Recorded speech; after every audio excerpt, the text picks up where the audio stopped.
네, 오늘 강의는 우리 36페이지에 있는 우리 창세기 3장, 우리 이제 아담 시대부터 살펴보도록 하겠습니다. 우리 지난 시간에 했던 것들을 생각해 보면 우리 3과의 상강에 우리 창조 시대를 보고 있습니다. 하나님께서 이 세상을 창조할 때 우리 창조에 대한 5가지 특징 우리 정리했었죠. 창조는 무에서부터의 유의 창조다. 태초에 하나님이 천지를 창조하셨다. 바로 하나님께서 시간과 공간부터 그 안에 있는 모든 만물까지 이 천지 만물을 무에서 창조하셨다라는 것. 그다음에 두 번째로 그것을 말씀으로 창조하셨죠. 여호와께서 이르시되 하나님께서 이르시되 하나님 말씀하시면 창조합니다. 그리고 이 말씀은 우리 요한복음 1장에 말씀이신 하나님, 제2위 하나님이신 우리 성자 예수 그리스도를 뜻한다 했습니다. 그래서 그리고 창세기 1장 2절에 수면 위에 운행하시는 성령 하나님까지 이 삼위 하나님의 창조라는 것을 살펴봤습니다. 무에서 유의 창조고 말씀으로의 창조라면 세 번째는 뭐였습니까? 바로 이 창조의 핵심이 지구 중심의 창조고, 지구 중심의 창조인 이유는 거기에 사람 중심의 창조. 모든 사람 살기에 가장 완벽한 처소를 예비하고 사람을 마지막에 창조하여 두시는 바로 마지막 5번째 사람에게 복 주시는 복된 창조다. 그래서 우리 5가지 내용을 한번 지난주에 살펴봤습니다. 그래서 하나님께서 얼마나 우리를 사랑하시고 선하신지 이 세상을 완벽하게 지으시고 우리에게 친히 주셨다라는 것. 특별히 창세기 2장은 이 창조를 더 주민해서 스포트라이트 해주고 있죠. 바로 창조가 사람 중심의 창조로서 하나님이 친히 이 조각가야 이 도예가처럼 친히 사람을 빚으시고 생기를 넣어서 사람을 짓고 창조의 능력을 하나님이 주시고 하나님의 형상으로 하나님의 인격과 성품을 닮았을 뿐만 아니라 핵심은 이 형상, 이 대리 통치자로 하나님이 두셔서 하나님이 지으신 세상을 하나님을 대신하여 통치하는 통치권을 행사하도록 했죠. 그래서 생육하고 번성하여 다스리는, 그리고 이것을 홀로 하지 않고 이제 돕는 배필을 주셔서 사람은 연합적 존재, 삼위 하나님의 그 삼위일체 하나님을 닮은 것처럼 사람도 홀로 있지 않고 함께 있으므로 하나님을 사랑하고 서로를 사랑하는 그런 사랑의 창조라는 것을 우리가 지난 시간에 살펴보았습니다. 그렇게 창조가 하나님의 이 무한하신 은혜 가운데 이루어진다는 사실을 보았습니다. 잠깐 잘 들리시나요? 네네, 감사합니다. 전원이 그래서 그렇다면 이 창조가 이 창세기 1, 2장이 있고 특별히 창세기 1, 2장과 이 요한계시록 21장, 22장 앞뒤에 양 끝에 2장이 중요하다 했죠. 바로 창조와 새 창조, 천지를 창조한 것과 신천 신지, 새 하늘과 새 땅을 창조하는 것이 잘 연결되고 있다라는 것을 우리가 잠깐 살펴보았습니다. 그리고 그 중간에 바로 그 창조가 다 망가진 타락과 그 타락을 구원하는 내용. 그래서 앞에서 세 번째 장이 창세기 3장이 타락의 시작이라면 끝에서 세 번째 장인 요한계시록 20장, 19장, 20장 이 장이 이 타락의 이 죄의 하나님의 심판, 최후 심판을 다루고 있다 했습니다. 그래서 오늘 이 창세기 3장과 3장 이후에 11장까지 어떻게 이 타락이 어떻게 확대되고 있고 결국 오늘날 우리가 살고 있는 이 땅의 형편이 왜 이렇게 됐는지에 대한 원인을 한번 살펴보려고 합니다. 우리 강의한 36페이지에 사람은 범죄함으로 하나님 나라에서 쫓겨났다 이렇게 되어 있는데요. 우리 창세기 3장 성경 한번 보시면 우리 같이 한번 읽으면서 한번 볼까요? 창세기 3장 1절부터 8절 한번 같이 보겠습니다. 네, 뭐 제 혼자만 읽으면 재미가 없으니까 우리 같이 한번 읽도록 하겠습니다. 우리 창세기 3장 1절부터 8절까지 읽겠습니다. 그런데 뱀은 여호와 하나님이 지으신 들짐승 중에 가장 간교하니라. 뱀이 여자에게 물어 이르되 하나님이 참으로 너희에게 동산 모든 나무의 열매를 먹지 말라 하시더냐. 여자가 뱀에게 말하되 동산 나무의 열매를 우리가 먹을 수 있으나 동산 중앙에 있는 나무의 열매는 하나님의 말씀에 너희는 먹지도 말고 만지지도 말라. 너희가 죽을까 하노라 하셨느니라. 뱀이 여자에게 이르되 너희가 결코 죽지 아니하리라. 너희가 그것을 먹는 날에는 너희 눈이 밝아져 하나님과 같이 되어 선악을 알 줄 하나님이 아심이니라. 여자가 그 나무를 본즉 먹음직도 하고 보암직도 하고 지혜롭게 할 만큼 탐스럽기도 한 나무인지라. 여자가 그 열매를 따먹고 자기와 함께 있는 남편에게도 주매 그도 먹은지라. 이에 그들의 눈이 밝아져 자기들이 벗은 줄을 알고 무화과 나무 잎을 엮어 치마로 삼았더라. 그들이 그날 바람이 불 때 동산에 거니시는 여호와 하나님의 소리를 듣고 아담과 그의 아내가 여호와 하나님의 낯을 피하여 동산 나무 사이에 숨은지라. 우리가 창조 시대를 보지만 또 한편에서는 이 창세기 2장부터 5장까지를 아담 시대로 이렇게 구분하기도 합니다. 그래서 이때가 아담과 그 후손에 대한 시대고, 창세기 6장부터는 이제 노아 시대로 이제 구분하기도 하죠. 세 부류적으로 나누면 그렇게 됩니다. 그래서 이 시대의 특징은 아담의 타락부터 이제 노아 홍수 전까지의 시대고, 죄가 시작되고 죄에 대해서 하나님의 심판과 그 구속, 구원이 시작되는. 그래서 창세기가 중요한 이유는 이 모든 시작이 다 여기 있습니다. 세상의 시작, 죄의 시작, 그다음에 구속의 시작. 그래서 이 시작이 창세기 1, 2, 3장에 다 나오고 있습니다.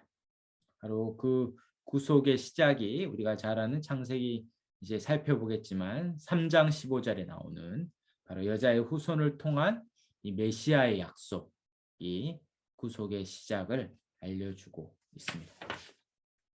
이 시대의 특징은 우리가 하나님 나라의 관점으로 본다면 하나님 나라의 상실이라 했죠. 죄로 인하여 하나님 나라가 우리에게 복으로 주어졌다면 이제 창세기 3장에 이르러서 이 죄로 인해 하나님 나라를 모두 상실하는 일이 일어납니다. 먼저 죄에 대해서 우리가 볼 때 죄는 창조 세계 밖에서 왔죠. 그러므로 창조 자체에 결함이 단 하나도 없는, 창세기 1장 마지막 결론이 보시기에 심히 좋았더라. 복된 창조, 완전한 창조입니다. 선한 창조고 거기엔 악과 죄가 없습니다. 그렇다면 창세기 3장의 악과 죄는 밖에서 들어온 거죠. 밖에서. 창조 세계 밖에서 들어온 것입니다. 하나님의 창조한 세상에는 불의와 불경공과 죄가 없었죠. 그러면 그 죄를 가져온 존재가 1절에 보면 3장 1절에 뱀이죠. 뱀. 여기서 뱀은 여호와 하나님이 지으신 들짐승 중에 가장 강교하니라 이렇게 돼 있죠. 그래서 뱀은 지금 생각하는 이제 기어다니는 뱀 전에 이 뱀이 심판받기 전에는 이제 다리가 있었던 것처럼 이 3장의 내용이 나옵니다. 그러나 이제 우리가 아는 일단은 뱀인 거죠. 뱀. 그럼 뱀이 이제 아담과 대화를 하잖아요. 지금 뱀은 대화를 안 하죠. 뱀하고 대화하는 건 해리포터에 나오긴 하는데 뱀하고 대화할 수 없습니다. 그러면 이건 뭔가 할 때 이것은 이 악한 세력의 초자연적인 상황인 거죠. 성경에 보면 이제 짐승과 대화하는 경우가 한 번 더 나오는데 선지자 발람이 하나님의 명령을 어기고 가려고 할 때 나귀가 막 책망하면서 못 가게 하는 그때 이 나귀가 책망하면서 말을 하죠. 그러니까 이 이 초자연적인 일입니다. 그러니까 하나님이 허락하시는 초자연적인 순간에 아주 단회적으로 일어난 일인데, 이때는 사단이 이 뱀을 사용하여서 자기의 말을 한 거죠. 그때 당나귀는 하나님이 당나귀를 통하여서 발람에게 말한 것처럼 그렇게 사단이 뱀을 통하여서 자기의 말을 하는 경우라 볼 수 있습니다. 이 뱀은 말 그대로 하나님을 대적하는 마귀요 사탄이죠. 그래서 요한계시록 12장 9절에 보면, 요한계시록 12장 9절에 큰 용이 내쫓기니 옛뱀 곧 마귀라고도 하고 사탄이라고도 하며 온 천하를 꿰는 자다. 여기서 뱀을 향하여 마귀 곧 사탄이다. 요한계시록 20장 2절에도 있습니다. 요한계시록 20장 2절에도 용을 잡으니 곧 옛뱀이요. 옛뱀이라는 것은 창세기 3장 1절에 나오는 그 뱀이다, 이런 얘기를 하는 거예요. 옛뱀이요 마귀요 사탄이라. 그래서 여기서 뱀은 이제 사탄으로 우리가 볼 수 있는 거죠. 뱀을 통하여 사탄이 말하고 있다. 이 뱀이 간사하고 교묘하다 했죠. 그러면 이제 좀 더 궁극적으로, 그러면 사탄도 하나님의 피조물이겠죠. 이 세상을 창조하기 전에 영적인 존재로서의 천사들 또 하나님이 지었을 것입니다. 어쩌면 이 천사들도 이제 사람의 어떠함과 비슷할 수 있죠. 그러니까 하나님을 순종하거나 불순종할 수도 있는 자유의지를 가진 존재로 먼저 지었다라는 거죠. 그러나 일단의 천사들 무리 중에 그 하나님을 거역하고 배신함으로 이제 마귀 사탄이 되었던 것입니다. 성경에는 없죠. 그러나 이제 유추할 수는 있습니다. 그러면 이 사탄은 도대체 어떻게 타락하게 됐을까? 성경에는 없지만 어떻게 유추할 수 있습니까? 사탄이 이 아담과 하와를 타락하게 만드는 방식이 자기를 닮은 거예요. 원래 다 죄는 자기 복제거든요, 복제. 그래서 사탄이 어떻게 아담을 타락하게 하는가를 볼 때 사탄이 원래 천사에서 사탄으로 타락하는 그것도 그런 방식이었다는 것을 유추할 수 있습니다. 그래서 한번 이 아담의 타락하는 여정을 보면서, 아담과 하와가 타락하는 여정을 보면서 이 사탄의 타락이 바로 그와 닮아 있다라는 것을 보게 됩니다. 먼저 3장 1절에 보면 뱀이 여자에게 접근하죠. 그리고 미혹하고 범죄하게 합니다.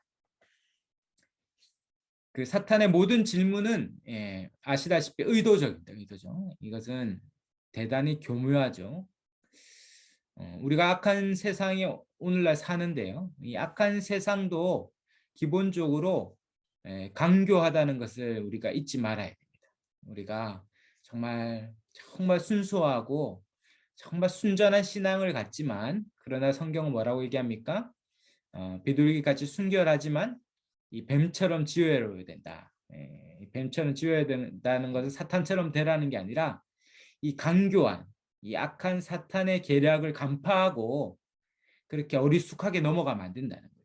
그래서 우리가 이 세상의 악한 세상이 묻는 질문들, 그들의 말과 미혹은 그 안에 교묘한 강교함이 있다는 것을 늘 우리가 기억해야 합니다. 그래서 뱀처럼 지혜로워야 될 필요가 있죠.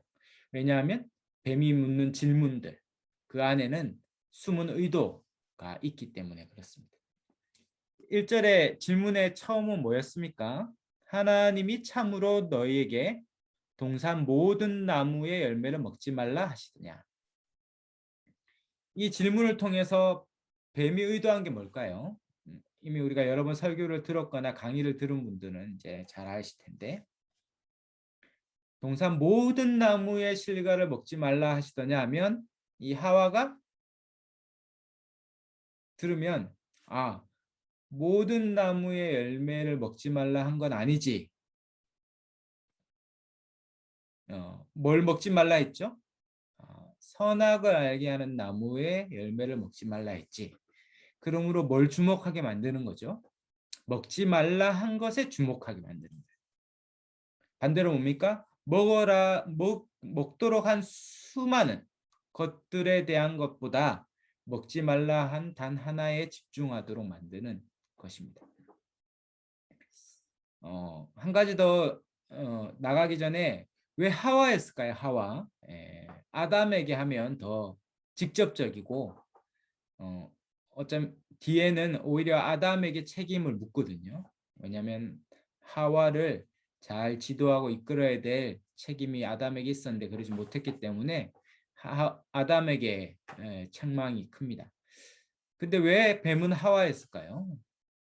그래서 혹자는 남자보다 여성이 훨씬 더 지혜롭고 그런 의미에서 사단을 닮았죠.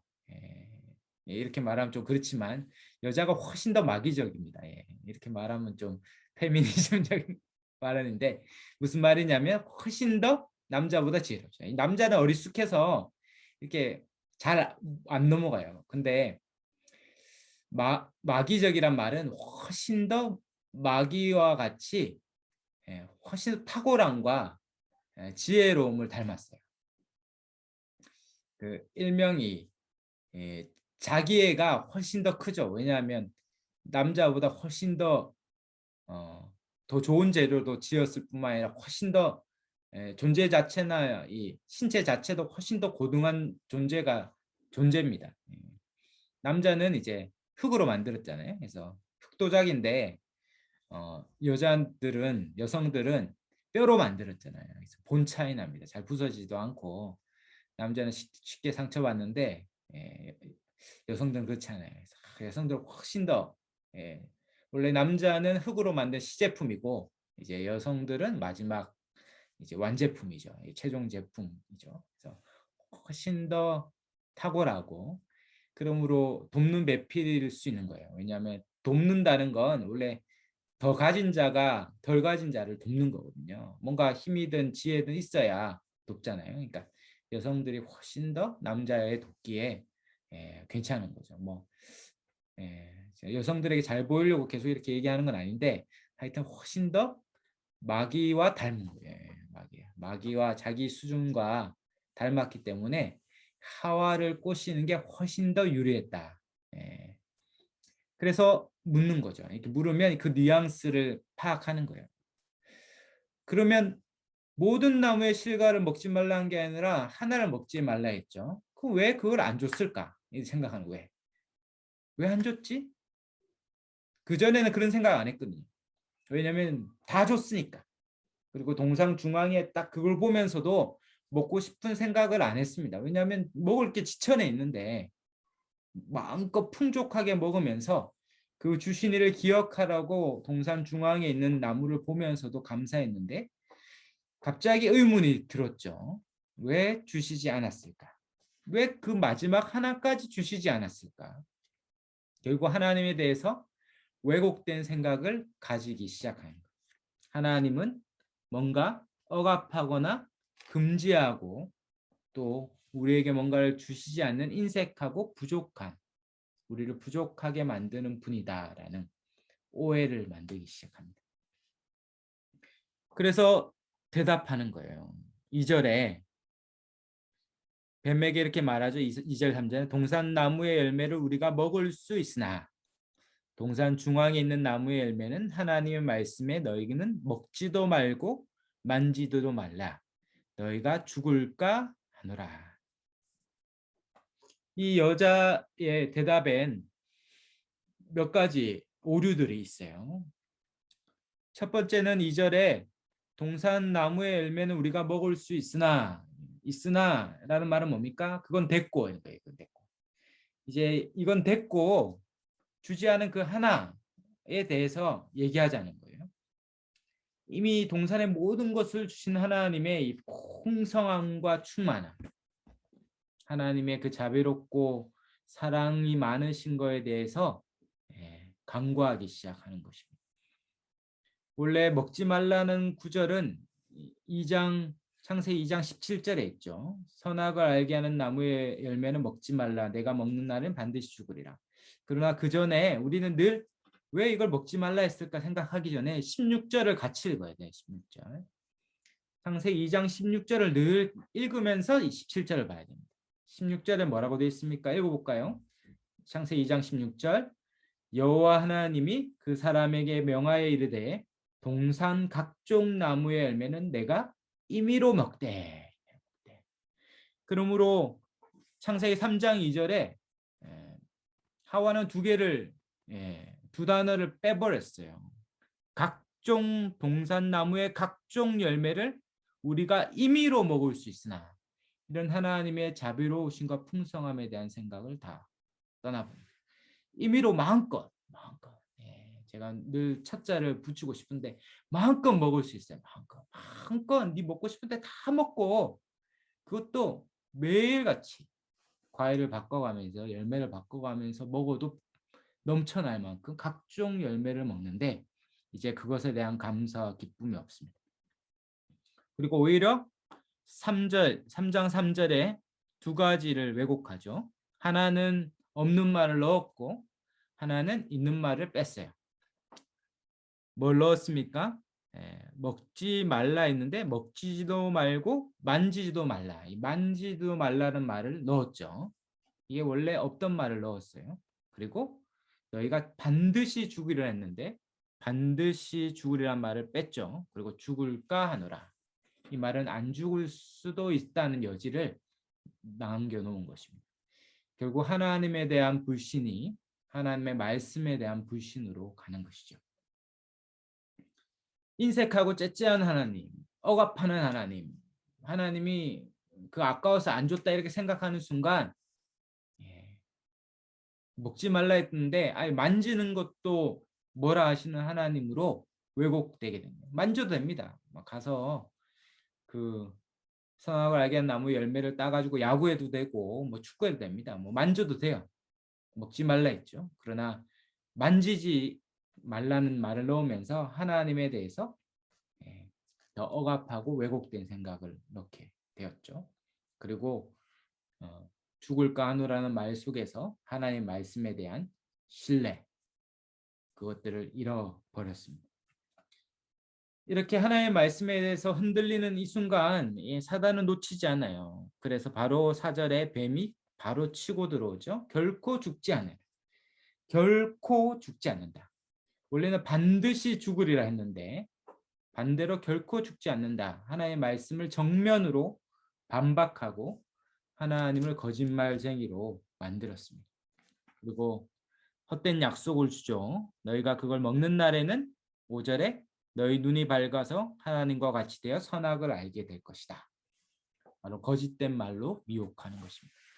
이것이 사단이 사람을 미혹하는 것이죠. 그 마지막에 목표는 뭡니까? 결국 왜 안 줬다고요? 하나님 같이 될까 봐. 네가 먹으면 하나님 같이 되는데 하나님은 그거 먹으면 하나님 같이 될까 봐 안 준 거야.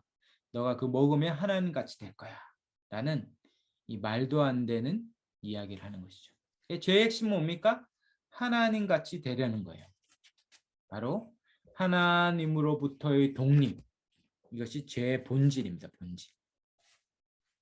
바로 죄는 하나님의 말씀을 불순종하여 하나님같이 되려는 하나님으로부터의 독립이요. 스스로 하나님이 되려는 오만이죠. 오만. 그래서 죄는 이 오만, 하나님같이 되려는 오만, 이 라틴어로 휴브리스, 우리 라틴어까지 하는 강자입니다. 이 휴브리스, 이 오만이죠. 오만. 결국 이것이 천사에서 사단이 타락한 이유예요. 그래서 신화에 보면 나르시시즘이 있잖아요. 나르시시즘. 이 나르시스라는 이 사람이 이 물을 보면서 자기 얼굴을 보자 너무 아름다운 거예요. 이게 자기 얼굴인데도 너무 아름다운 거죠. 그래서 늘 보다가 너무 아름다워서 거기에 빠져서 그 물에 빠져 죽는 게 나르시시즘인데, 바로 천사잖아요. 거의 하나님과 방불한 영적인 존재니까 어느 순간 나도 하나님 같이 될 수 있다는 이 오만, 이 휴브리스가 결국 천사가 사단으로 타락하게 된 이유고, 결국 이 하와 아담도 타락한 이유가 뭡니까? 내가 하나님을 의존하여 사는 게 아니라 내가 하나님으로부터 독립해서 내가 내 마음대로 내 원하는 대로 살겠다는 것. 하나님으로부터의 자기 독립이 죄의 핵심입니다. 그것은 오늘날 죄된 세상의 가장 본질적인 특징이죠. 이 세상의 모든 것, 이 세상의 모든 사람은 왜 사냐면 다 자기를 위해 살잖아요. 왜 그렇게 열심히, 우리 이제 곧 수능 시험인데 왜 그렇게 열심히 공부합니까? 예, 좋은 대학에 가서 스스로 성공할 길을 찾기 위해서 하죠. 그렇게 열심히 일하는 이유도, 잠을 줄이고 그렇게 열심히 일해서 돈을 버는 이유도 자기를 위해 쓰기 위해서입니다. 좋은 걸 먹고 좋은 걸 입고 좋은 걸 타고 좋은 걸 누리는, 그러니까 모든 중심이 자기에 있죠. 열심히 일한 당신 떠나라, 쉬는 이유도 자기를 위한 거예요. 아니, 어떠한 선행과 남을 위해서 했던 모든 일들도 그 중심에 보면 뭡니까? 남에게 인정받고 칭찬받는 이 공명심. 결국 가장 위대한 희생을 했는데 그 희생의 뒷면에는 자기를 위한 마음이 있는 거예요. 그러니까 여기서부터 벗어날 수 없죠. 그래서 이 아우구스티누스라는 이 교부는 사람이 날 때부터 자기에게로 굽은 마음을 가지고 태어났다. 태어나면서부터 그 마음이 다 자기에게로 굽어 있어요. 이 팔이 안으로 굽잖아요. 팔이 이렇게 반대로 한번 해보실래요? 되시는 분 있으신가요? 또 하시는 분이 있긴 하던데, 하여튼 이게 안 됩니다. 뭐 원래 안 돼요. 팔이 안으로밖에 굽을 수 없듯이 사람은 날 때부터 다 자기애로 굽어 있어요. 어린아이에게 너를 위해서 살아야 돼 이렇게 가르칠 필요가 없어요. 아이는 태어나면서도 다 자기를 위해 살아요. 내 거. 예. 배우는 처음 몇 개의 단어가 내 거, 내 거. 밥 줘. 자기를 위해 먹고, 물 줘. 자기를 마시고, 그 다음에 이제 내 거지, 내 거. 다 내 거야, 내 거. 네 거도 내 거고, 내 거도 내 거. 다 내 거. 자기를 위해 살죠. 그러나 다 그렇게 크면 어떻겠습니까? 사람들이 다 싫어하고 안 되니까 적당한 교양과 예의를 갖추면서 아주 교양 있게 자기를 위해 사는 법을 배워요. 이게 평생 그렇게 사는 거죠. 바로 이것이 아담적 죄의 특징입니다. 모든 사람이 다 아담적 범죄 아래서 다 하나님부터 독립하여 자기를 위해 사는데 그 끝이 뭡니까? 죽음이죠. 죽음. 결국 그 죄의 결과가 7절부터 나옵니다. 3장 7절부터. 첫 번째 죄의 결과는 뭡니까? 7절에 그들의 눈이 밝아져 자기들이 벗은 줄을 알고 무화과 나무 잎을 엮어 치마로 삼았죠. 결국 자기가 벗었다라는 것을 아는 이 수치와 부끄러움이라는 것이 생겼어요. 이 수치심이라는 이 주제 하나로도 책 한 권이 나오는데 이 수치와 부끄러움은 놀랍죠. 아무도 가르쳐주지 않았는데 본능적으로 알아요. 우리가 옷을 입는 이유도 몸을 이렇게 보호하고 따뜻하게 하고 그렇게 하게 입기도 하지만 그렇게 입는 사람은 드물고 기본적으로 옷을 입는 건 이 수치와 부끄러움을 가리기 위한 거잖아요. 누가 알려줬을까요? 수치와 부끄러움. 수치와 부끄러움 뭡니까? 이게 다 멀쩡한데 자기만 안 될 때 오는 거거든요. 다 길을 멀쩡하고 걷고 있는데 혼자 자빠지면 부끄럽죠. 그게 이제 수치와 부끄러움입니다. 다 그렇게 해야 된다고 생각하는데 그것을 미달할 때. 다 대학에 가는데 혼자 못 가면 부끄럽죠. 다 취직하는데 혼자 못 가고 다 결혼하는데 혼자 못 가고 다른 길이 있는데 근데 다 그렇게 해야 된다는데 스스로 도달하지 못한다고 느껴질 때 오는 것이 수치와 부끄러움이죠. 그래서 어떻게 해야 됩니까? 갖춰야 돼요. 뭔가 사람들이 인정하고 스스로 인정할 만한 것들을 갖추기 위해서 어떻게 합니까? 계속 옷을 입죠. 뭔가 몸에 붙이기 시작하는 거예요. 덕지덕지 수많은 것을 붙임으로 수치와 부끄러움을 가리는 거죠.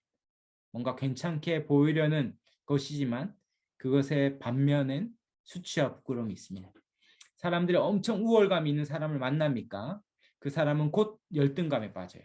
자기가 가진 것들을 가지고 막 우월한 의식을 가졌는데 그보다 더 가지거나 더 높은 위치에 있는 사람이 딱 나타나는 순간 자기가 되게 부끄러워지거든요. 순간적으로 열등감에 빠집니다. 그래서 우월감과 열등감은 동전의 양면에 있어요. 여기서부터 벗어나는 게 복음이죠. 자유케 되는 것입니다. 그러나 아담적 범죄 이후에 아무도 그 수치와 부끄러움, 자기를 있는 모습 그대로 사랑하고 하나님이 보는 시각으로 하나님이 나를 있는 모습으로 사랑하고 용납하는 그 복음을 받아들이기 전까지는 누구도 이 스스로 수치와 부끄러움에서 벗어나지 못하고 계속 무화과 나무 잎이죠. 근데 그것은 대단히 한계가 많죠. 무화과 나무 잎이기 때문에 시간이 지나면 바스러지고 또 새로운 무화과 나무 잎이 필요해요. 그러면 이 세상에 그 어떠한 것도 어떠한 시도도 우리의 수치와 부끄러움을 해결할 수 없습니다. 우리를 더 가치 있고 대단하게 만들려는 고양시키려는 모든 시도와 노력이 결국은 실패할 거죠. 아무리 자기의 가치를 높이려고 해도 안 될 겁니다. 인간은 원래 그렇게 해서 살아갈 수 있는 존재가 원래부터 아니었기 때문에 그렇죠. 첫 번째 죄의 결과가 자기 자신에서부터의 분리예요. 총 죄의 결과가 4가지 분리인데 첫 번째가 자기 자신으로부터 분리죠. 수치와 부끄러움으로부터 분리되고 두 번째는 8절에 하나님으로부터의 분리입니다. 인생의 처지가 그날 바람이 불 때죠. 인생의 서늘한 날에 동산을 거느시는 여호와 하나님의 소리를 듣고 어떻게 했습니까? 원래는 2장까지는 하나님의 소리를 듣자마자 막 달려갔겠죠. 저 여기 있어요. 막 달려가. 이때는 하나님과 막 대화했던 시대죠. 최고의 시대입니다. 막 대화했는데 이제는 하나님이 찾는 소리를 듣자 누가 알려주지도 않았는데 무서워서 낯을 피하여 동산나무에 숨죠. 죄의 결과죠. 죄의 결과 하나님으로부터 분리. 저도 이렇게 예전에 이제 집에 오면 아이들이 셋 다 막 달려오거든요. 아들 셋이 막 달려오는데 어느 날은 이제 안 달려오면 이제 뭔가가 있는 거예요. 뭔가 어느 날 안 달려오길래 어렸을 때인데 되게 아이들이 어렸을 때 가보니까 책상에 이게 제자훈련 과제가 있었는데 그걸 다 애들이 찢어놓은 거예요. 정말 제가 밤새도록 그거를 퍼즐을 맞춘다고 다 테이프를 붙인다고 진짜 네 아끼는 뭔가를 저지르야 할 거야. 그러면 이제 그렇게 좋아하는 아빠가 왔는데 안 달려요. 이제 낯을 피하여 막 숨는 거예요. 숨는 거. 여러분도 그렇지 않습니까? 한 주간 뭔가 잘 사는 것 같으면 예배당 제일 앞쪽에 주님 제가 왔습니다. 제가 왔어요. 이렇게 오는데 일주일 엉망으로 살고 너무 바쁘고 막 정신없고 해서 뭐 성경 한 줄도 못 보고 기도 잠깐도 못 하고 막 엉망으로 살고 아니면 뭐 죄를 지은 게 있다면 저 4층 구석으로 가잖아요. 가서 막 그래도 다 아실 것 같아가지고 막 숨고 그 다 사단의 참소입니다. 사단의 참소. 우린 자유케 된 자인데 숨는 거예요. 이것이 죄로 인하여 하나님부터 분리된 인생의 모습이죠. 세 번째는 12절이죠. 12절. 이제 아담을 부르시고 아담부터 해서 신문합니다. 신문. 신문하는 장면이 이제 10절부터 11절부터 쭉 21절까지 나와요. 신문의 순서가 처음엔 아담이고 그 다음에 하와고 그 다음에 뱀이죠. 그리고 반대로 여자에게 심판을 선고하고 아담에게 심판을 선고하는 순서로. 처음에 아담, 하와, 뱀, 하와, 아담 이렇게 시작하고 역순으로 갑니다. 하나님은 범죄했다 해서 완전 벼락을 바로 내리시고 끝장내는 분이 아니라 물으시죠. 아담 어디 있느냐. 이게 우리의 인생을 향하여 묻는 겁니다. 아담 어디 있느냐. 하나님 우리에게 기회를 주시죠. 회개할 기회를 주시고 여전히 지금도 기회를 주세요. 여전히 주님은 자비로우신 분이시고 그 죄에 대해서 물으십니다. 회개하기를 원하시죠. 그래서 아담에게 또 하와에게 묻죠. 왜 그렇게 했느냐 할 때 하와가 주워서 먹었습니다. 12절에 나와 함께 있게 한 여자 그가 나무 열매를 내게 주어 내가 먹었나이다. 12절에 책임 전가를 하와에게 하죠. 하와에게. 아담은 어디 있었을까? 선악과를 하와가 먹을 때 저 동산 끝에 있었을까? 아마 그렇지 않았을 것입니다. 아마 거의 곁에 있지 않았을까? 그는 하와가 먹는 이 모든 것들을 보았고 그것에 대해서 바른 판단과 방향을 제시해야 할 수 있었음에도 불구하고 적극적으로 동의하고 같이 먹었죠. 그러므로 하와에게 책임 전가할 일이 아닙니다. 그러나 이제 자기 자신과 분리되고 하나님과 분리됐을 뿐만 아니라 내 뼈 중에 뼈 살 중에 살이라고 불렀던 하와에게도 사람 간에도 분리되었죠. 그 누구에게도 마음을 둘 수 없습니다. 그리고 마지막 네 번째로 18절에 보면 이제 땅이 가시덤물과 엉겅퀴를 내고 다 망가졌어요. 이 세상 전체가 망가졌죠. 이 세상과 자연과의 분리입니다. 자기 자신과의 분리, 하나님과의 분리, 옆으로 사람과의 분리, 마지막 이 온 세상과 자연과의 분리죠.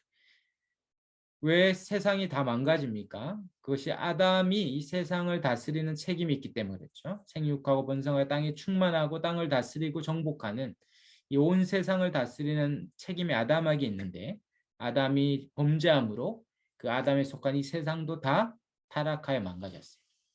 원래 아주 좋은 과일만 났습니다. 지금 여러분이 먹고 있는 모든 과일과 채소는 원래 그런 상태가 아니었어요. 보기에도 좋고 먹기에도 탐스럽고 먹기만 해도 이 5대 영양소가 다 들어오는. 그러나 망가진 이 세상 가운데 땅은 가시덤불과 엉겅퀴를 내고 원래 바다의 경계와 땅의 경계를 정하셨는데 한 번씩 바다가 미쳐가지고 땅에 넘어오면서 쓰나미도 일어나고 지진이 일어나고 이상기후가 일어나고 오늘날 코로나를 비롯한 이 모든 망가진 이 자연이 원래는 그렇지 않았다. 이것이 죄로 인하여 타락한 이 세상의 형편이죠. 원래 철저히 이 세상이 아담의 다스림 안에 있어야 되는데 오히려 이 세상과 자연이 사람을 공격하고 죽이는 이것이 바로 죄의 결과입니다. 이것이 바로 이 땅의 형편이었죠. 이때 하나님께서 어떻게 합니까? 물으시죠. 아담에게 물으시고 하와에게 물으시고 뱀에게 물으십니다. 그리고 그 범죄에 대해서 어떻게 합니까? 하나님은 심판하시죠. 그래서 3번에 사람이 범죄함으로 이 하나님 나라에서 추방되는 심판을 받습니다. 하나님은 죄에 대해서 벌하시는 공의로운 분이시죠. 반드시 죽으리라 했죠. 그러나 그 말씀을 대로 하지 않으면 번복하는 거잖아요. 반드시 죽으려 했는데 안 죽으면 이번에 그래 한 번은 실수할 수 있지 봐줄게 이렇게 하면 더 자애로운 하나님처럼 보이지만 그러면 결국 뭡니까? 그 말씀이 번복될 수 있다는 거잖아요. 그럼 뭐도 번복됩니까? 하나님 우리를 사랑한다는 말씀 끝까지 사랑한다는 말씀도 번복될 수 있는 거예요. 그러니까 하나님 우리를 사랑한다는 그 말도 한결같고 변함이 없듯이 반드시 죄에 대하여 죽으리라는 심판도 번복되지 않고 반드시 이루어져야 되는 것이죠. 그러므로 우리를 끝까지 사랑하는 길과 반드시 죽으리라는 이 두 딜레마 이것을 이루는 길에 이 성경은 이 두 길을 찾는 것이 구원의 길입니다. 그리고 하나님은 죄에 대해서 벌하실 때 과하게도 안 하고 적게도 안 하고 가장 합당하게 벌하시죠. 그리고 그 죄에 대해서 반드시 벌하십니다. 그 심판의 핵심은 하나님 나라의 추방이죠. 그래서 22절부터 24절에 바로 에덴 동산 동쪽으로 아담과 하와를 내보내 쫓아내시고 그 문을 막으시는 것. 그래서 하나님의 심판으로 쫓겨나서 하나님 나라의 모든 복을 상실하는 것. 그것이 바로 죄의 결과입니다. 쫓아내시죠, 쫓아내는. 그래서 에덴 동산의 동쪽으로 이렇게 쫓겨나는 겁니다. 이렇게 동쪽으로. 동쪽 문을 통하여서 내보내시고 그리고 그 동쪽 문에 그룹들과 두루 도는 불칼로 두어서 생명나무의 길을 막으시죠. 왜 막으십니까? 만약에 그가 죄를 지었는데 영생하는 생명나무를 먹으면 그 죄를 가진 채로 영생하는 존재가 되는 거죠. 그러니까 영원히 지옥에 멸망하는 존재가 되죠. 그 말고 그가 그 죄를 해결하고 그 죄가 사죄를 받고 영생하는 길을 하나님이 이제 예비하시는 거죠. 그것이 바로 이제 구원의 시작입니다. 시작. 한번 비교해 보시면 여자에게 하나님께서 심판하시는 내용들이 있죠. 이 16절에 보면 여자에게는 임신하는 고통을 더하고 수고하고 자식을 낳을 것이요. 저는 매일같이 참 수고하고 자식을 낳고 키우는 이 엄마들에게 경의를 표합니다. 이게 참 고생이 크구나. 끝이 없구나. 결혼하면 끝나야 되는데 손주를 낳아서 또 데리고 들어오더라고요. 그래서 이게 참 고생이 큰 것 같아요, 정말. 그리고 너는 남편을 원하고 남편은 너를 다스릴 것이다. 이 원한다라는 말은 다른 번역에 보면 우리말 성경에는 너는 남편을 지배하려 하나 그가 너를 다스릴 것이다. 그래서 원래 원한다는 뜻이 지배하다는 뜻이거든요. 그러니까 서로 한 몸이요, 내 뼈 중에 뼈요, 살 중에 살이라 한 몸이었는데 서로 지배하는 갈등과 대립. 참 어렵죠. 그렇게 정말 죽을 것 같이 사랑했는데 죽을 것 같아서 헤어지는 경우가 있죠. 그 정말 세상에 단 한 짝이라고 그렇게 결혼을 했는데 같이 도저히 있지 못해서 그렇게 헤어지는 경우가 있습니다. 그것이 이 땅의 참 형편, 정말 내가 선택한 최고의 결정이라고 생각했는데 내 결정조차도 내 스스로 불행으로 몰아가는 것입니다. 그러니까 이 세상에 내가 선택해서 행복을 찾을 수 있는 길이 전무한 것처럼 보이죠. 원래는 정말 함께 생육하고 번성할 땅이 충만하고 부모를 떠나 한 몸이 됐던 존재가 죄로 인하여 깨어져 버렸습니다. 남자는 어떻습니까? 남자는 17절에 평생 땅은 저주를 받고 너는 평생 수고하여 소산을 먹죠. 그리고 19절에 흙으로 돌아갈 때까지 땀을 흘려 먹을 것을 먹으리니 내가 그것에서 취함을 얻으리라. 흙으로 돌아갈 것이다. 그 수고하지 않고는 먹지 못한다라는 것. 땀을 흘려야 되고 그리고 결국 흙으로 돌아가는 인생입니다. 참 수고해도 수고한 만큼 거둘 수 있으면 감사한데 참 지금 참 과실이 익는 가을인데 또 이럴 때 한 번씩 태풍이 오면 정말 1년 내도록 농사를 지었는데 그 태풍에 다 과실을 잃는 예전에 이제 저희 할아버지도 과수원을 하시다가 그런 경우를 보았는데 수고해도 수고한 대로 열매를 거두기 어려운 시대입니다. 사업을 하든 직장을 다니든 참 너무 참 어려운 시대를 살아가고 있습니다. 그렇게 수고하고 그 끝이 뭡니까? 흙으로 돌아가는 것이죠. 화장터에 가면 이 유골 화장한 이후에 엉덩이뼈 조금, 정강이뼈 조금 이렇게 남죠. 그걸 그 분쇄기에 갈면 다 한 줌, 정말 한 줌의 재가 됩니다. 한 줌의 재. 그거를 이제 뿌리고 매장을 하거나 수장을 하는데요. 그렇게 인생이 다 흙으로 돌아가는 것이죠. 흙으로 돌아가는 거예요. 대단한 걸 얻었든 엄청난 업적을 이루었든 그 존재 자체는 그냥 흙으로 돌아가는 것입니다. 원래는 그렇지 않았죠. 생육하고 번성할 땅이 충만하고 온 세상을 다스리고 수고하지 않아도 씨 맺는 채소와 씨 가진 열매 맺는 모든 것들을 다 주시는 창세기 1장 29절이나 28절 29절에 풍족하게 주고 임의로 각종 열매를 임의로 먹게 했다면 이제 그 모든 복을 상실한 것이죠. 그리고 마지막 땅은 원래 하나님이 보시기에 심히 좋았던 이 창세기 1장 31절의 땅이 이제 17절에 저주를 받고 19절에 가시덤불과 엉겅퀴를 내는 이 저주받은 죄로 인하여 타락하여 저주받는 땅이 되었습니다. 이것이 이 땅 제 결과인데요. 이렇게 끝나면 너무 우울하죠. 우울한데 이 가장 어두운 곳에서 가장 빛난 가장 빛난 구원의 소식이 있습니다.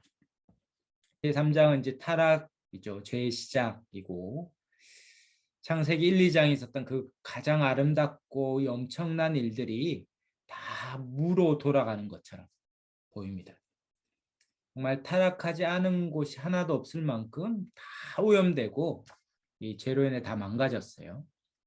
그래서 오늘날 참 살만한 세상이다 이렇게 말하는 때도 있지만 참 인생을 많이 살면 살수록 웃을 일보다 울 일이 많고 참 안타까운 일들이 많은 것을 보게 됩니다. 예.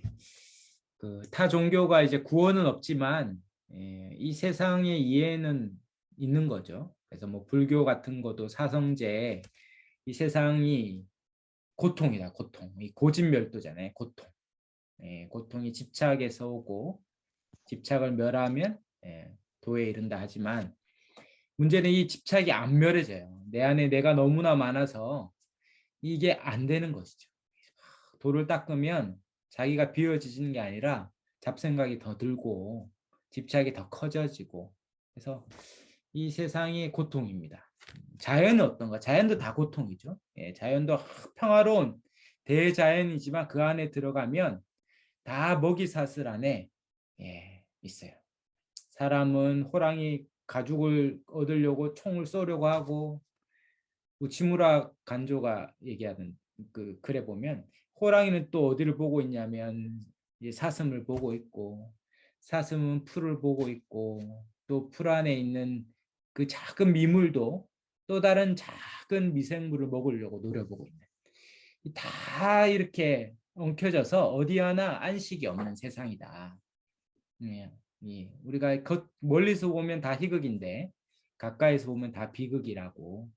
참 인생에 참 저도 이렇게 목회자로 신방 가보면 이 집은 도대체 뭘 기도해야 되나. 부부관계도 좋으시고 신앙생활도 열심히 하고 자녀들도 잘 크고 재정적으로도 어려움이 없는데 근데 신방 가보면 어려움이 있을까요? 없을까요? 네, 기도할 일이 다 있더라고요. 원래 이 세상에 사는 한 죄로 인하여 망가진 이 세상에 사는 한 신자나 불신자나 이 고통하는 이 세상에서 피할 수 없는 고난과 어려움이 있습니다. 이것이 왜 Why me? 왜 이런 일이 나에게 일어났고 우리에게 있는가? 세상은 답이 없지만 우리는 창세기 3장을 통해 이 세상의 죄의 시작을 보게 됩니다. 이 세상의 가장 어두운 장, 성경의 가장 어두운 장일 수 있는데요. 놀랍게도 그 끝에 환한 빛 가운데로 마치고 있다는 것이 창세기 3장이 주는 은혜죠, 은혜. 우리가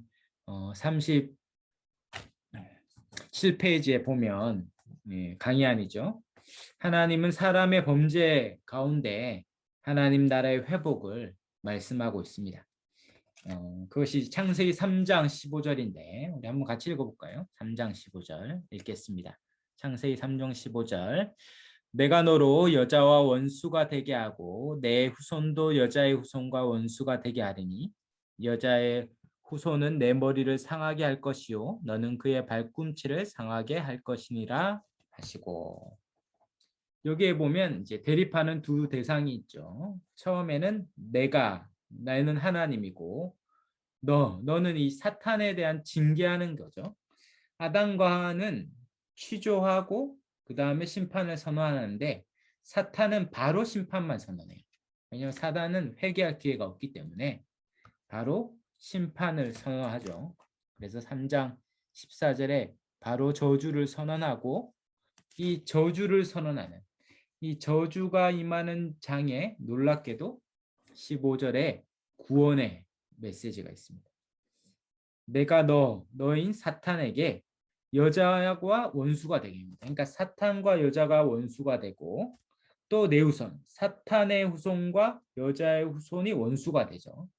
원수가 돼요. 사탄의 무리들과 그리고 사탄을 추종하는 악한 무리들이 있는 것이고, 여자의 후손, 바로 하나님이 예비하신 하나님의 백성의 후손이 있습니다.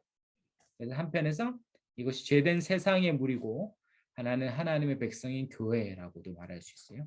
이것이 서로 원수가 돼요. 그리고 여자의 후손은 내 머리를 상하게 할 것이요. 여기에 여자의 후손은 단수겠죠. 단일한 인물이겠죠. 앞에는 복수였을 거예요. 사탄의 후손들과 여자의 후손들이 대립하는데, 두 번째는 여자의 후손이라는 한 인물이 와서, 여자의 후손으로는 한 인물이 이 내 머리, 사단의 머리를 상하게 하죠. 상한다는 건 결정적인 타력입니다. 돌이킬 수 없는 머리. 그래서 뇌질환이 위험한 거지는, 머리에 타격이 오면, 머리에 어택이 오면 끝이죠. 반면에 너는 그의 발꿈치, 여자의 후손을 올 자의 발꿈치를 상하게 하죠. 뱀이 이제 발꿈치를 무는 것처럼 이것도 위험하긴 하지만 결정적이진 않아요. 바로 이런 일이 일 것이다. 우리는 이것이 너무 잘 아는 예수 그리스도로 성취된다는 걸 너무 잘 압니다. 그래서 그 멜 깁슨 감독의 패션 오브 크라이스트라는 영화 잘 아시죠? 거기에 보면 첫 장면이 예수님이 그 겟세마네 동산에서 이 잔을 내게 옮겨달라는 기도를 하는 그 장면에, 멜 깁슨이 요 3장 15절을 형상화해서 그 기도하는 옆에 뱀이 이렇게 지나가죠. 그리고 사탄으로 보이는 인물이 지나가고, 그래서 이 본문을 형상화한 겁니다, 영어로. 그리고 기도하다가 어떻습니까? 그 유혹의 장면이죠. 이 잔을 옮겨달라는 그 유혹의 장면에서 예수님이 내가 이 잔을 받겠다라고 결정하고 일어서면서 어떻게 합니까? 그 지나는 뱀의 머리를 콱 밟으면서 그 마지막 십자가로 가는 영화가 시작됩니다. 그렇죠. 뱀의 머리를 밟는 결정적인 죽음. 바로 이 뱀으로 되는 약한 세상, 종교 지도자들과 악한 세상의, 또 빌라도를 비롯해서 악한 세상의 구조 안에서 예수님이 십자가에 죽으신 것처럼 보이지만 그 죽음이니까 엄청난 일이죠. 그러나 그것은 발꿈치를 상한 일이라고 말할 수 있는 이유는 그가 죽고 부활하심으로 사망 권세 이기시고, 바로 사망 권세인 이 악을 짓밟고 이기시고 부활하셔서 바로 구원을 이루시는 일이 바로 3장 15절의 성취로 십자가로 성취됩니다.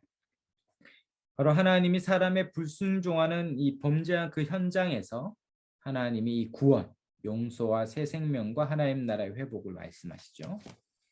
첫 번째가 바로 뱀의 저주를 내리시고 여자의 후손이 승리할 거라는 것. 그래서 이것을 언약이라는 용어가 없지만 아담 언약이라고 부르기도 하고, 또한 최초의 복음, 성경에 나오는 최초의 복음, 복음은 타락이 와야 구원의 복음이 오니까 최초의 타락이 온 3장에 바로 최초의 구원의 복음이 옵니다. 그래서 최초의 복음이라 해서 원시복음 이런 말을 쓰죠. 그래서 한 번씩 설교자들이 원시복음 하면 원신 이렇게 막 생각하는 분도 계신데, 원신 말고 원시복음이 영어로 primitive, 최초의 원래의 복음이다. 그래서 최초의 복음인 이 원시 복음이 이 3장 15절에 선언되죠. 바로 여자의 후손으로 오실 예수 그리스도가 십자가에 죽으시고 부활하심으로 사탄을 굴복시키고 사탄을 짓밟고 우리를 구원하시는 일을 이루실 것이다. 첫 번째가 이 원시 복음이라면, 두 번째는 바로 이어서 아담이 하와에게 이름을 짓죠. 3장 20절에 보면 아담이 그의 아내의 이름을 하와라고 불렀으니, 하와 돼 있고 성경에 보면 각주가 있죠. 성경에 보면 각주가 있는데 뭐라고 되어 있습니까? 하와가 갈로 1번에 생명이죠. 생명. 하와라는 히브리어가 뜻이 생명. 바로 모든 산자의 어미다. 생명이다. 지금 아담은 누구 때문에 지금 선악과를 먹은 겁니까? 하와 때문에 먹었죠. 하와가 안 줬으면 안 먹었을 텐데 하와가 줘가지고 먹었으니까 하와를 이름을 어떻게 지어야 됩니까? 왼수 이렇게 지어야겠죠. 왼수. 내 왼수 이렇게 지어야 되는데, 지금 하와를 향하여 하와 때문에 지금 선악과 먹고 다 망가지고 끝장났는데 하와를 향하여 생명 이렇게 부르는 겁니다. 어떻게 그렇게 부를 수 있죠? 바로 3장 15절에 복음을 받았으니까. 바로 우리의 구원이 누구를 통해 옵니까? 여자의 후손. 하와가 낳을 그 후손 중에 우리의 구원자가 올 거잖아요. 그러므로 하와는 너무 중요한 거예요. 하와가 낳을 그 생명이 우리를 구원하잖아요. 그러니까 하와는 생명. 모든 산자의 어머니. 앞으로 올 그 후손을 낳을 하와는 생명이다. 이렇게 부르는 것이죠. 비록 하나님 나라인 에덴 동산에 추방당하지만 하와를 통하여 날 생명이 다시 에덴 동산을 회복시키고 새 에덴 가운데 하나님 나라를 가져오기 때문에 생명이다 이렇게 부릅니다. 세 번째로 21절에 보면 3장 21절에 아담과 그 아내를 위하여 여호와 하나님이 직접 가죽옷을 지어 입히시죠. 이 가죽옷은 이 아담 언약의 표지와 같습니다. 이 사인. 아담 언약이 어떻게 우리에게 주어지느냐, 어떻게 이게 알 수 있느냐면 바로 가죽옷을 통해서 알고. 가죽옷은 무화과 나무 잎으로 죄의 수치를 가릴 수 없었는데 바로 이 죄의 수치와 부끄러움을 가릴 수 있는 유일한 길이 가죽옷을 지어 입힙니다. 이 가죽옷은 더 단단하고 보호하기 좋다 이런 뜻보다는 핵심은 짐승의 죽음을 통해 얻는 거예요. 바로 짐승의 죽음, 생명의 대속을 통하여 얻는 거죠.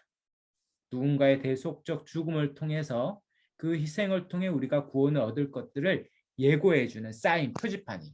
길 가다가 이렇게 십자가가 있으면 저기는 약국이구나, 병원이구나, 밥그릇에 숟가락 그려져 있는 사인이 있으면 저기는 식당이구나 알잖아요. 지나가다가 이렇게 돌아가는 게 있으면 저기는 미용실이구나, 이발소구나 알듯이 사인이잖아요. 지금 가죽옷은 사인이에요. 뭐예요? 장차 대속적 죽음을 통해 우리를 구원할 자가 올 거라는 사인. 바로 아담 언약의 표지, 사인이 됩니다. 그래서 앞으로 이 짐승의 죽음을 통해서 우리의 죄가 사해진다는 걸 계속 앞으로 갈 거예요. 우리가 이제 출애굽기 묵상하면서 이제 제사법을 보고 바로 창세기 4장 이제 곧 볼 텐데 바로 가인과 아벨의 제사에서 바로 이 제사를 통해서 짐승의 죽음을 통해 우리의 죄가 사해진다는 것을 끊임없이 기대하면서 제사를 드렸던 것이죠. 실제로 레위기에 보면 번제를 드리잖아요. 짐승을 다 태워서 희생제사를 통해 우리가 죽어야 되는데 우리의 죄를 대신하여 짐승을 다 태워서 우리의 죄가 구원받는 길을 제사를 드릴 때 다 태우는데 뭐는 안 태우냐면 가죽은 안 태워요. 제물에 가죽은 태우지 않고 그 가죽은 씁니다. 바로 이 가죽옷을 통하여서 하나님이 구원할 것들을 계속 예표해 주죠. 그래서 성경은 다 이 대속의 복음이 흐르고 있어요. 우리가 이제 다음 주에 볼 창세기 22장에 바로 이삭을 대신하여 순양을 드림으로 구원이 이루어지고, 그다음에 출애굽기에 가면은 어떻습니까? 우리의 첫째를 대신 드리는 어린 양의 피를 문설주에 바름으로 이스라엘 백성이 구원을 얻죠. 장자의 재앙에서 구원을 얻습니다. 그리고 레위기에 가면은 이제 제사법 4장에 속죄 제사법이 나오고, 특별히 레위기 16장에 가면 대속죄일 날 이 아사셀 이 염소를 드림으로 모든 사람이 단 한 번의 제사로 이스라엘 백성 전체가 제사함을 얻는 것을 통해서 장차 오실 그분 한 사람을 통해 우리 모든 죄가 사해질 길이 있다는 것을 예고해주는, 성경 전체는 다 이 대속의 복음으로 쭉 예고해주고 있습니다. 그리고 하나를 가리키고 있죠. 그 하나의 사인, 바로 장차 오실 예수 그리스도의 죽음을 통하여 우리가 구원받을 것을 구약은 계속 예고해줘요. 그래서 예수님이 오셨을 때 세례 요한이 보라, 세상 죄를 지고 갈 하나님의 어린 양이다. 그가 곧 아담과 하에게 준 가죽옷이요 이삭을 대신한 순양이요 유월절 어린 양이요 그가 제사 때마다 드렸던 짐승이요 특별히 대속죄일의 아사셀과 같은 바로 예수님이 그렇게 세상죄를 지고 갈 하나님의 어린 양으로 왔다라고 지목하는 것입니다. 그것이 구약 전체가 예고해 주는 것이죠. 바로 죄로 인해 다 망가졌던 창세기 3장에 바로 하나님의 구원이 함께 선언되고 있습니다. 이것이 은혜죠. 뿐만 아니라 하나님의 은혜가 계속 흐르고 있어요. 이것을 이제 소위 일반 은혜, 일반적으로 흐르는 은혜죠. 일반적으로는 저주도 있어요. 다 죽죠. 반드시 죽으려 했다면 다 죽어요. 신자나 불신자나 다 죽지만 그러나 은혜로 즉시 죽지 않죠. 즉시. 아담도 900세가 넘도록 살다가 죽죠. 하나님이 죽음의 유예 기간을 주셔서 우리에게 회개할 기회를 주십니다. 하나님이 다 죄를 짓는 순간 세상을 다 끝장내지 않고 이 세상도 유지하세요. 그리고 최후 심판 때까지 유지하시고 그리고 하나님께서 생육하고 번성하여 땅에 충만하였던 그 약속처럼 해산의 수고는 있지만 생명을 낳고 가정을 이루고 국가 제도를 통하여 세상의 공멸을 막고 그 다음에 수고하면 그래도 얻을 수 있도록 노동의 복도 주시고 그렇게 하나님께서 이 세상을 죄로 인하여 망가졌지만 완전히 공멸하지 않도록 일반적인 신자나 불신자나 다 은혜로 이 세상을 유지해 가시는 은혜를 주십니다. 이것이 창세기 3장 이후에 하나님 주신 은혜입니다. 우리 묵상과 적용은 우리가 계속 강의 때 중간중간에 계속 봤으니까요. 우리 사과에 넘어가서 바로 이 아담의 반역이 얼마나 급속도로 이 세상에 퍼져나가는가가 바로 이 창세기 3장 이후에 4장부터 11장까지의 흐름입니다. 다 괜찮으신가요? 다 살아 계시죠? 예. 늘 거기 계시지만 그분이 안 계시기도 하더라고요. 예, 다 그렇습니다. 예, 다 눈이 초롱초롱 하신 게 잘 따라오시는 것 같습니다. 우리 4강 넘어가세요. 40페이지죠.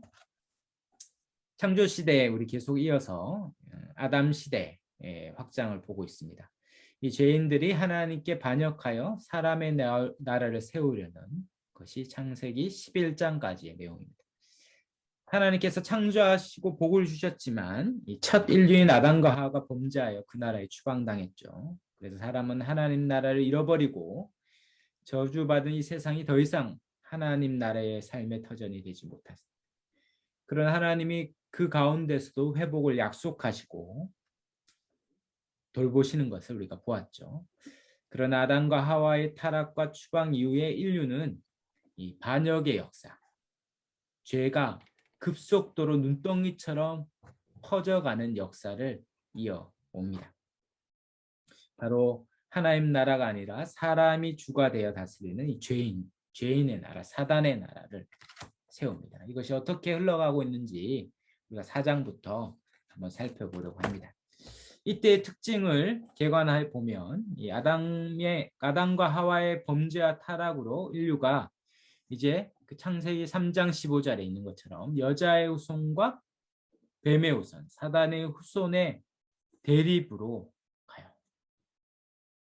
사단의 후손은 아주 급속도로 편만해지고 여자의 후손은 늘 소수죠. 교회도 늘 소수인데 여자의 후손이 이제 아벨의 후손으로 갔다가 아벨이 죽고 아벨 이후에 셋째를 낳았죠. 그래서 셋인데 그래서 셋은 아닌데 하여튼 셋이에요. 셋의 자손과 이어서 노아와 아브라함까지 이어지는 이 사람의 여자의 후손, 하나님의 언약 백성의 후손의 족보가 이렇게 흘러갑니다. 그래서 여자의 후손이 점점 줄어서 노아 1명, 그리고 홍수 심판 이후에는 아브라함 1명, 한 사람밖에 안 납니다. 아주 소수밖에 없죠. 그러나 하나님께서 그 단 한 사람을 통하여 하나님 나라를 이루어 가시는 것을 보게 됩니다. 반면에 뱀의 후손은 이 세상을 다 다스리죠. 이 구원의 은혜를 무시하면서 가인의 계통인 이 사람의 후손, 뱀의 후손들이 번성하여 마침내 절정인 이 창세기 11장의 바벨탑을 쌓는 것으로 드러납니다. 하나님은 죄인의 번영과 반역에도 홍수 심판과 노아의 언약으로 이 세상을 계속 다스리시며 구속사를 전개하시고 마침내 아브라함을 부르시는 것으로 이어집니다. 그래서 우리가 크게는 창조 시대고 우리 그 안에서는 아담 시대, 창조 시대, 아담 시대, 노아 시대로 세분화할 수 있는데요. 지금 아담 시대를 보고 있습니다. 우리 가인과 아벨을 볼 텐데요. 이 가인과 아벨 이후 여자의 후손과 뱀의 후손의 대립의 역사가 시작되는데요. 우리 창세기 4장입니다. 우리 그래도 한번 읽어볼까요? 4장 1절부터 8절인데요. 우리가 잘 아는 가인과 아벨의 제사라고 불리는 내용인데 한번 읽겠습니다. 4장 1절에서 8절 읽겠습니다. 시작. 아담이 그의 아내 하와와 동침하매 하와가 임신하여 가인을 낳고 이르되 내가 여호와로 말미암아 득남하였다 하니라. 그가 또 가인의 아우 아벨을 낳았는데 아벨은 양치는 자였고 가인은 농사하는 자였더라. 세월이 지난 후에 가인은 땅의 소산으로 제물을 삼아 여호와께 드렸고 아벨은 자기도 양의 첫 새끼와 그 기름으로 드렸더니 여호와께서 아벨과 그의 제물은 받으셨으나 가인과 그의 제물은 받지 아니하신지라. 가인이 몹시 분하여 안색이 변하니 여호와께서 가인에게 이르시되 내가 분하여 함은 어찌 됨이며 안색이 변함은 어찌 됨이냐. 내가 선을 행하면 어찌 낯을 들지 못하겠느냐. 선을 행하는 아니하면 죄가 문에 엎드려 있느니라. 죄가 너를 원하나 너는 죄를 다스릴지니라. 가인이 그의 아우 아벨에게 말하고 그들이 들에 있을 때 가인이 그 아우 아벨을 쳐 죽이니라. 네. 이 가인이 아벨을 쳐 죽이는 인류 최초의 살인이 나옵니다. 그것도 형제 살인이죠. 아마 이 아담과 하와는 이 처참한 장면을 보면서 죄가 가져온 이 처참함, 참혹함, 이 고통을 경험했을 거예요. 자기 자식이 형이 아우를 쳐 죽이는 이 첫 살인을 사람이 죽는 걸 처음 본 것도 충격적이지만 그것이 형이 아우를 돌로 쳐 죽이는 거니 얼마나 참혹하겠습니까? 그러면서 그는 고통했겠죠. 이 죄가 얼마나 정말 내가 무슨 짓을 했던가. 아담과 하와는 자기가 만들어 놓은 이 죄의 그 결과로 인하여 고통했을 겁니다. 죄가 그런 것이죠. 죄가 그런 것. 하나님을 떠난 인생의 그 말로가 그런 것입니다. 뭐 잘 될 것 같고 막 하나님 독립해서 내 마음대로 하고 싶은 대로 마음껏 자식이 부모를 떠나 마음껏 하고 싶은 대로 살겠다고 뛰쳐나갔는데 그 인생 끝에 그 참혹한 그 처참한 다 망가진 그 자녀의 몰골을 보면서 고통하는 고통. 그것은 아담과 하와의 고통뿐만 아니라 하나님의 고통, 하나님의 절규이기도 합니다. 그 가인이 왜 아벨을 죽였습니까? 그 제사 때문이죠. 뭔가 해코지했기 때문에 그런 게 아니에요. 가인이 자기의 제사를 받지 않고 하나님이 아벨의 제사를 받았기 때문에 가인이 아벨을 쳐 죽였잖아요. 그 죽이는 제목도 그런 것이죠. 이 자기 중심. 내 것이 받아들이지 않아. 다음 제사 때 잘 드리면 되잖아요. 근데 자기가 받아들이지 않았던 그것 때문에 어떤 영화 대사처럼 이게 모욕감을 주었다는 그 하나 이유 때문에 그 인생을 다 망가뜨리고 끝까지 가는 그것이 지옥이죠, 지옥. 누가 지옥을 그렇게 얘기하더라고요. 지옥이 유황 뿌리고 막 뜨겁고 막 어둡고 고통스러워. 그러나 실상 지옥은 뭐 때문에 괴롭냐면 뭐 이렇게 불 때문에 고통스럽고 뭐 이런 타 죽고 이런 것도 있지만 실상 그렇지 않고 그 지옥이 가장 고통스러운 건 자기 자신 때문이라는 거예요. 자기 자신. 왜냐하면 지옥은 어떤 곳이냐면 다 자기를 위해서 하는 거예요. 아담적 범죄의 절정입니다. 다 하나님을 떠나 자기가 하나님이 된 거예요. 자기를 위해서만 사는 거예요. 이 땅은 그래도 하나님이 은혜로 그래도 유지해 주기 때문에 다 자기를 위해서 마음껏 행하지 못해요. 행동하거나 말하거나 자기만을 위해 마음껏 할 수 없는 거죠. 그렇게 살면 이 세상이 유지되지 못하니까 국가가 있고 법이 있고 통제되죠.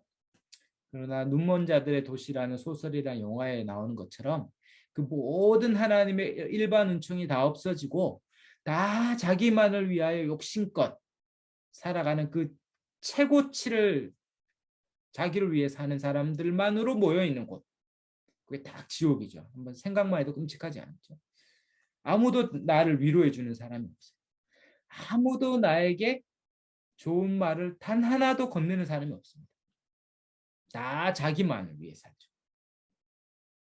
극도로 외롭고 극도로 공허한 곳이죠. 그 끝없이 이어지는 것입니다. 바로 죄의 끝이죠. 죄의 끝. 그것이 바로 가인이 아벨을 죽였던 이유입니다. 그것은 아담적 범죄와 다르지 않죠. 바로 자기를 위하는 그 극도의 마음이 아우를 죽이는 것까지 하죠. 그래서 창세기 3장의 아담의 죄와 창세기 4장의 가인의 범죄는 이렇게 잘 이어져 있어요.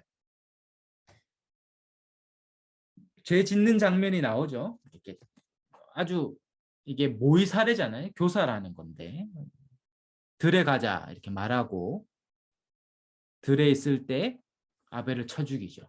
이게 죄가 있고 창세기 3장에도 하와가 범죄하고 아담까지 범죄하는 장면이 잘 나옵니다. 그 뒤에 하나님이 찾아가는 것도 똑같죠. 창세기 3장에도 하나님이 와서 왜 그랬느냐, 왜 숨었느냐 묻듯이 창세기 4장에도 9절에 보면 여호와께서 가인에게 이르되 내 아우 아벨이 어디 있느냐 이런 거죠. 앞에서는 창세기 3장 9절에 아담아 어디 있느냐 이렇게 묻죠. 여기서는 내 아우 아벨이 어디 있느냐. 하나님 몰라서 묻은 게 아닙니다. 회개할 기회를 아담에게도 주었고 지금 가인에게도 똑같이 회개할 기회를 주는 거예요. 그러나 어떻게 합니까? 아담은 즉시로 죄를 고백했는데 가인은 즉시로 고백하지 않아요. 가인은 더 죄가 진전되죠. 모릅니다. 9절에 내가 알지 못합니다. 아담은 즉시로 이실 짓고 했다면 가인은 거짓말합니다. 죄가 더 깊어지고 있죠. 아담은 하와는 범죄하려면 이 뱀이 강교한 뱀이 막 꼬셨어야 돼요. 그러니까 죄 짓기가 어렵죠. 그러나 가인은 뱀의 유혹도 없이 그냥 자기가 죄를 지어요. 그러니까 죄가 더 깊어진 것을 보죠. 가인은 하나님이 놀랍게도 중간에 한번 브레이크를 거세요. 가인이 재물 받지 못했을 때 5절에 보면 몹시 분하의 안색이 변할 때 6절에 보면 가인에게 분하의 안색이 변함이 어찌 됨이냐 7절에 선을 행하며 어찌 낯을 들지 못하겠느냐 죄가 너를 원하나 너는 죄를 다스릴지라. 하나님이 죄를 짓지 않도록 도와주세요. 안전장치를 하는 거죠.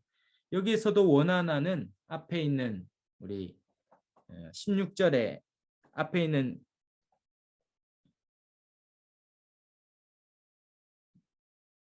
16절이죠. 예, 남편을 원하고 이 원하나와 같은 것입니다. 지배한다는 뜻이에요. 지배한다. 죄가 너를 지배하려고 하지만 너는 죄를 다스려야 된다. 하나님께서 가인에게 죄를 안 짓도록 도와주세요. 아담에게 없던 하나님의 도움조차 있음에도 불구하고 오히려 그는 적극적으로 더 죄를 짓죠. 그리고 하나님 앞에 아주 소원하게 대들고 있습니다. 그러니까 아담의 보다 죄가 훨씬 더 진전되었다는 것을 보여주고 있어요.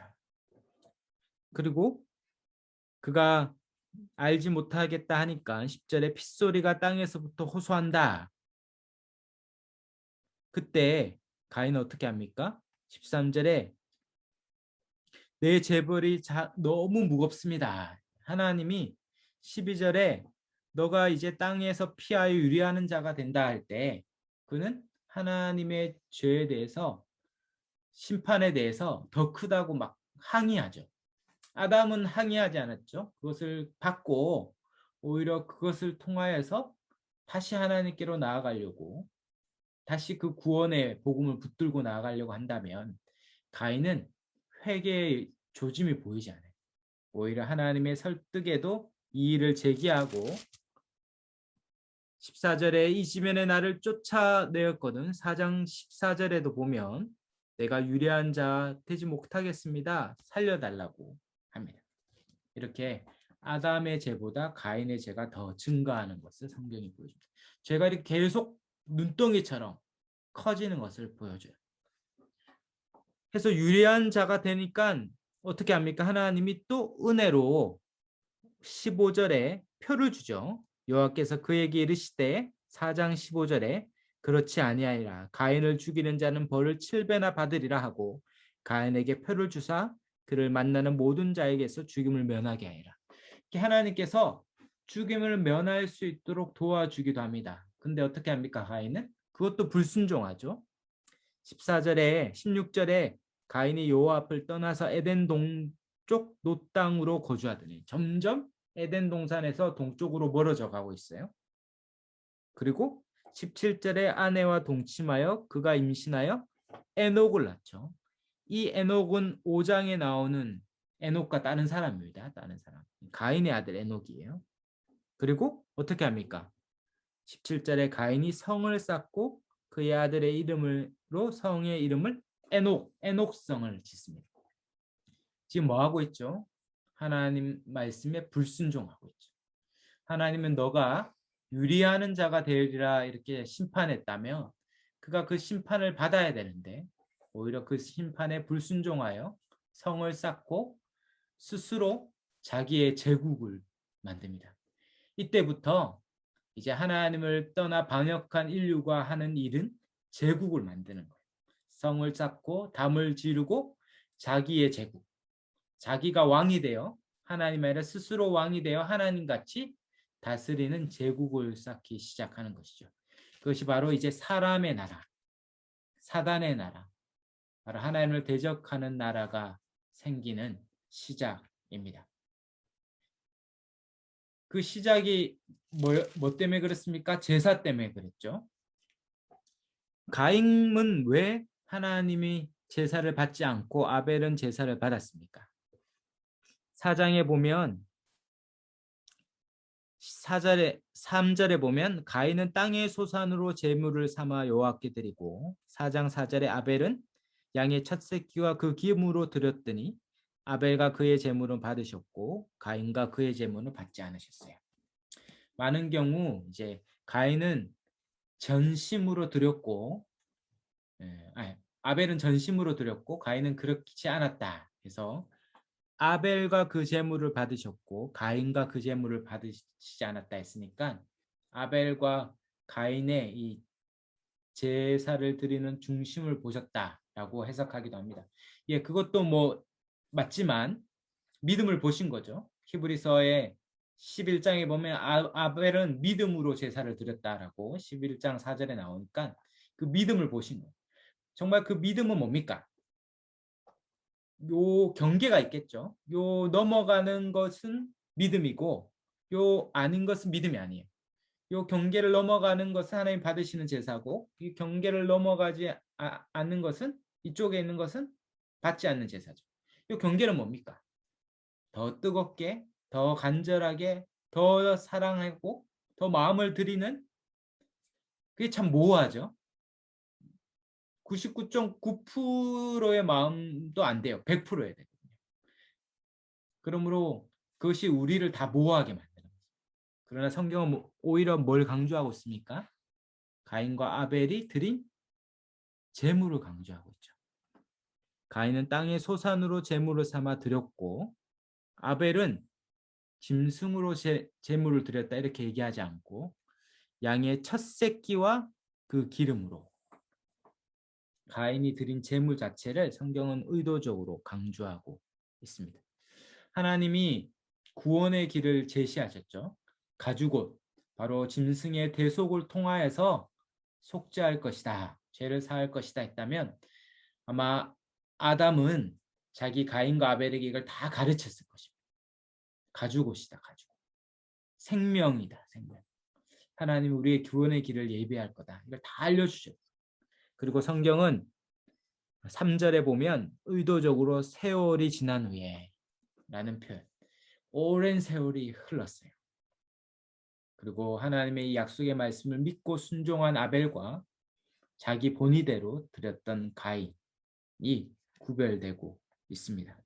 바로 가죽옷으로 표현되는 피의 희생제자로 하나님의 이 언약의 말씀, 이 언약의 말씀을 붙들고 믿음으로 드린 아벨의 제사는 받으시고 가인의 제사, 자기 본의대로 드린 가인의 제사, 그 제사는 받지 않으신 거죠. 결국 무엇을 믿는가, 그 믿음이 결정하는 것입니다. 결국 하나님을 왕으로 삼고 그분의 통치 아래서 그분의 말씀을 믿는 거와 스스로 자기가 주인 되어 자기 본의대로 살았던 가인은 하나님을 떠나 자기 세상을 짓고 거기에서 문명을 만들죠. 그래서 바로 가인으로 시작되는 뱀의 후손의 역사가 바로 16절부터 24절에 쭉 나오는 것입니다. 문명이 시작되죠. 문명이. 에녹과 이락과 18절에 무야엘과 무드사엘과 라멕을 낳죠. 라멕은 어떻습니까? 두 아내를 두죠. 아다와 실라라는 두 아내.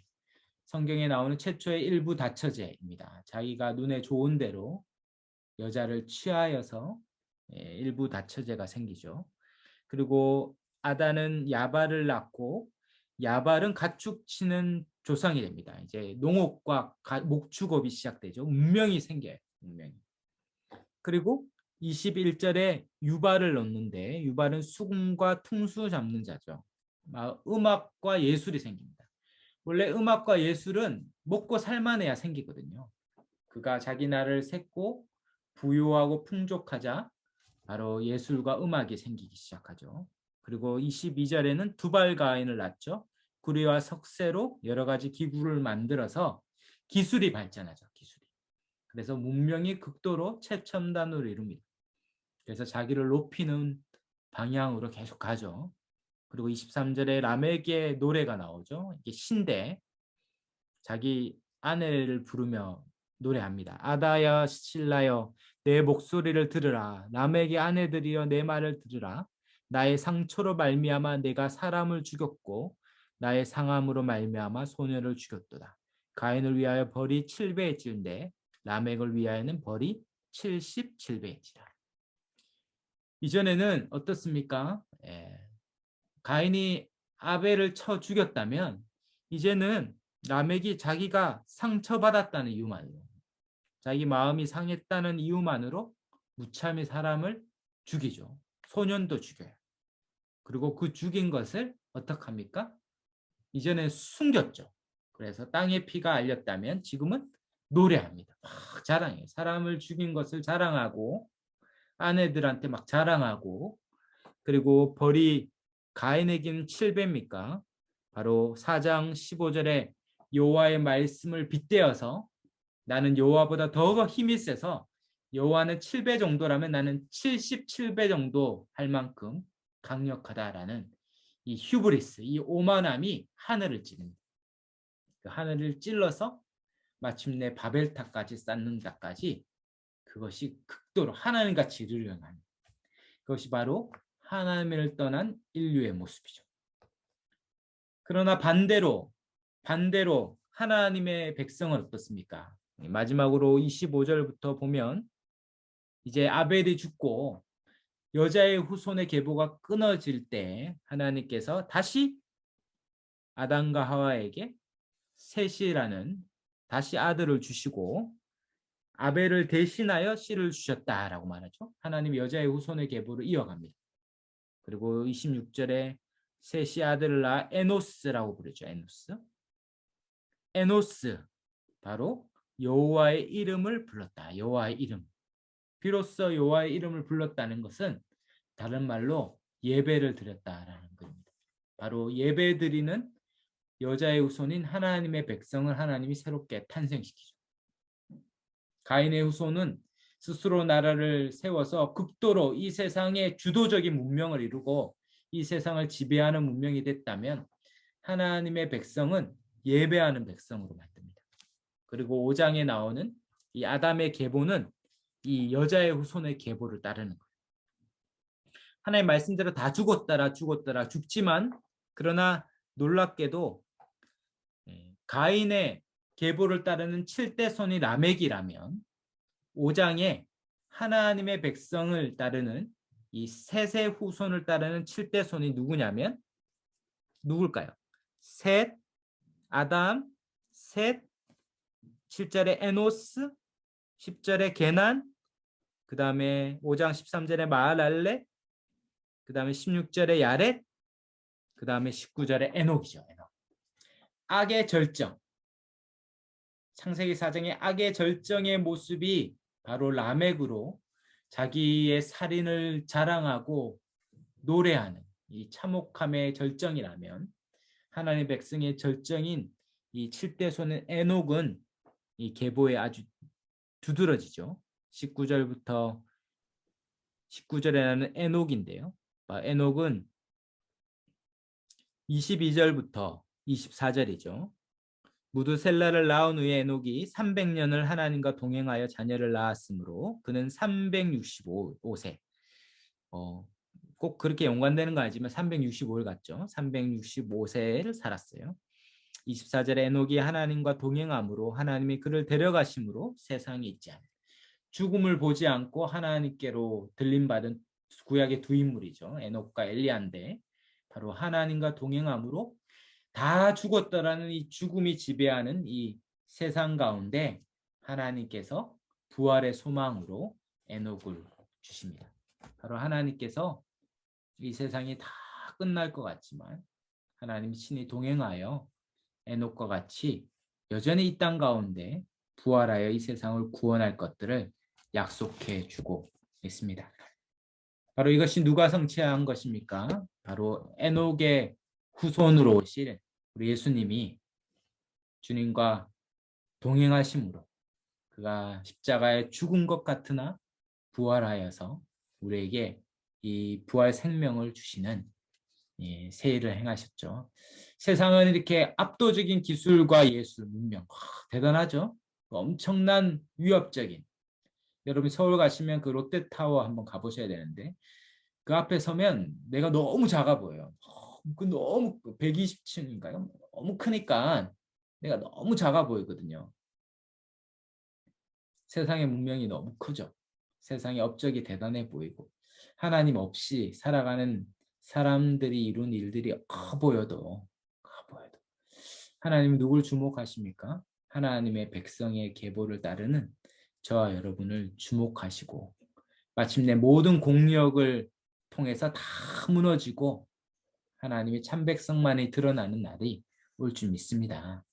우리가 그것을 소망하며 이 에녹처럼 주님과 동행하다 정말 들림받듯이 최근에 어떤 장례식에 그 유족들의 말처럼 주무시는 줄 알았는데 의사와 급하게 병원 가서 주무시는 줄 알았는데 정말 편하게 자기가 평생 어머니를 평생 보았는데 이 평생 한 번도 보지 못했던 그 표정으로 주무시길래 이제 다 나으셨구나 라고 생각했는데 그렇게 천국에 가셨다 이렇게 얘기하더라고요.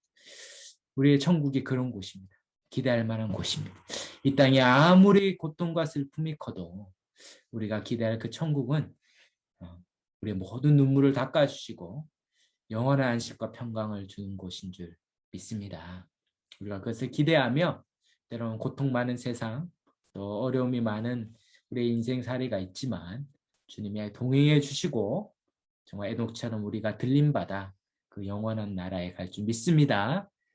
그 믿음으로 승리하는 저와 여러분 다 되시기를 축복합니다.